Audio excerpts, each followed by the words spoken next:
So Jason, he's an active angel investor. In fact, I saw him at the last demo day we had in the Fairmont. And on the spot, he invested in a company and forced everybody on the panel to do so. So I thought that was actually I tried, and I think Surfair closed their round, and Testive I'm still talking to, and they're setting up their round now. So hopefully I can invest in both of those. Those are great companies. Absolutely. So he's also the host of the Launch Conference, which is really a new conference that's going to be helping a lot of startups become successful. And he also hosts This Week in Startups. He's the CEO of Mahalo, which is a company locally here, and that also does educational apps and a long history of being in the blog sphere. And we're very, very happy to have him here because he's an entrepreneur, he's an investor, and he's also a spokesperson for our industry here. And I think that's really the kind of people who are going to shape what LA is going to become, or is today. And in relation to the Launch Conference, it's actually 5 years now.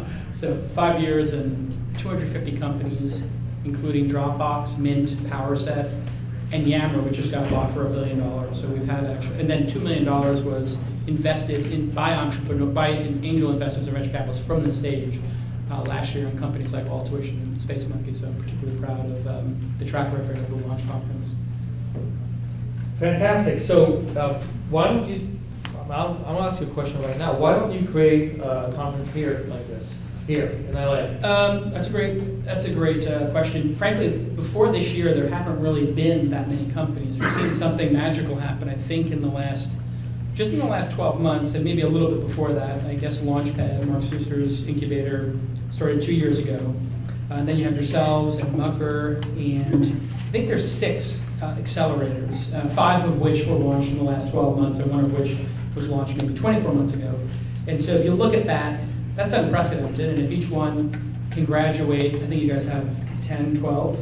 We have 22 active investments and 12 more starting in July. So if you just think about that pace, we're going to be sending 50, 75 satellites into orbit. And some of them will explode on the way up, some of them will burn up in the atmosphere, but some of them will reach orbit, and some of them will become large, sustainable companies. So I think the LA ecosystem is probably where New York was in the 90s when I was a journalist there doing Silicon Valley Reporter, which is to say, the early innings. These are going to be the formative years, and what it took was a group of folks like yourself and your partner and other folks who've had some success already deciding to reinvest and to mentor and to nurture a next generation of entrepreneurs. And I think most of the entrepreneurs I'm seeing coming out of the incubators and accelerators in town are first-time entrepreneurs, which is really encouraging. It also means the number of failures will be greater. But in order to get to your second or third success, you need to have that first failure or second failure, and that's really part of the process. So what will determine the viability of this region as a sustainable tech region, and right now it's been sort of a small one, right? But to become great, it's going to require the resolve of those entrepreneurs. And if they only start these companies, it's not going to work. They have to start these companies, they have to see them through, and if they fail, they have to get back up and try again, and if they fail again, they're going to get it back up that second or third time, because that's when a lot of times the magic happens. Starting is very easy, in my experience as an entrepreneur. Now, most people in their lives never start anything. So we give a lot of credit to people who start stuff. But the truth is, if you take that group of people, it's not the people who start stuff, it's the people who finish. It's the people who get to year 2, 3, and 4. And right now, starting companies is just really easy. Raising angel funds, really easy. If you can't raise an angel fund or find an accelerator across the United States to get into, you're a very weak entrepreneur, in my opinion. The people who do get into them, what's really going to be the difference is, after you kick them out of the nest, do they stick with it? Will they stick with it when they hit those really brutal hurdles? When they can't sleep at night, when they're in the shower and they're shaking and petrified to go to work that day because everything's falling apart. And every entrepreneur has that moment, and I've had them multiple times in my life. where I woke up, was in the shower, and just said to myself, why am I doing this? It's just too fucking hard. This is insane. I'm going to go to work today, and before I even get to my desk, 5 people are going to interrupt me and stop me and tell me why Rome is burning. And the truth is, Rome is burning. And I got to put all the fires out. And everything could collapse at any given point in time. And what it really takes is resolve. And I think what you guys are doing in terms of mentorship is the key. To be able to say to those people, listen, I know you got a bunch of blood in your mouth and you got jumped on the way to work and 5 people beat the shit out of you and it feels like you don't want to carry on. That's the important moment.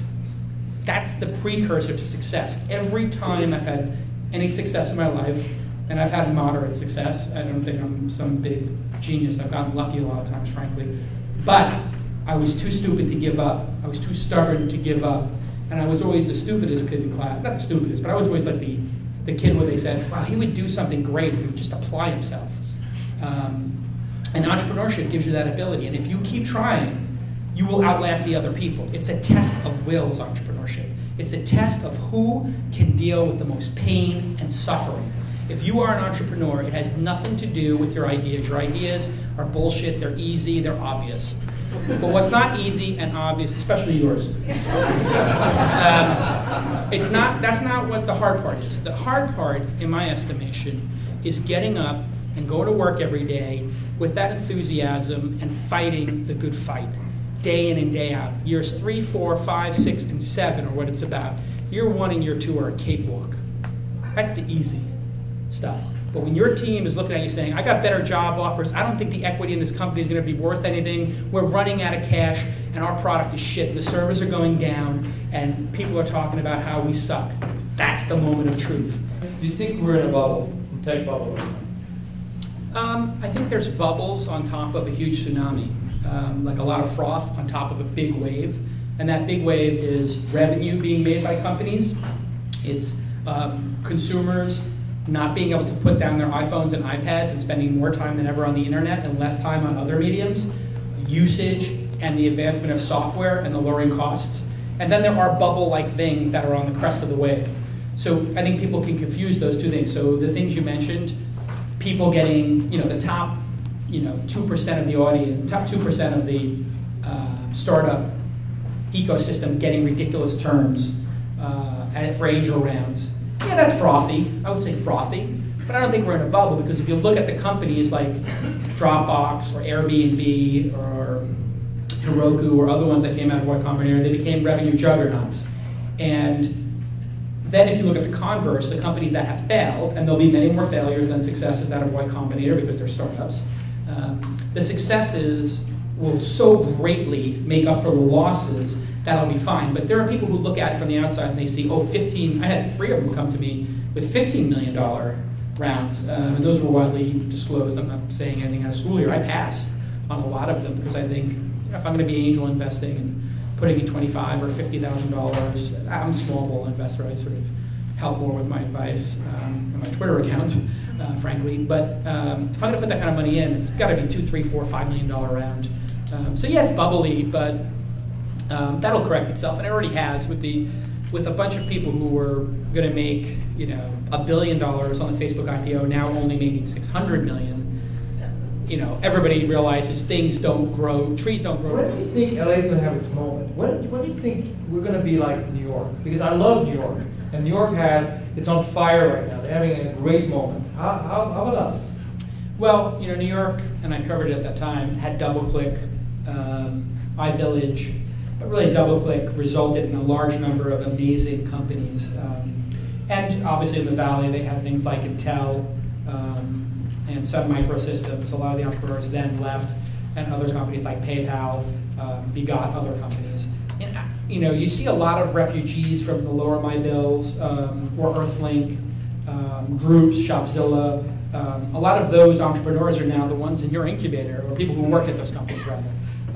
But I don't think that there's been a defining company down here yet. So when there is a defining company, a DoubleClick level company, let's say a company that winds up having thousands of employees, when there's a company here that has a market cap of a couple $2 billion with thousands of employees and it still exists today, that'll be our moment.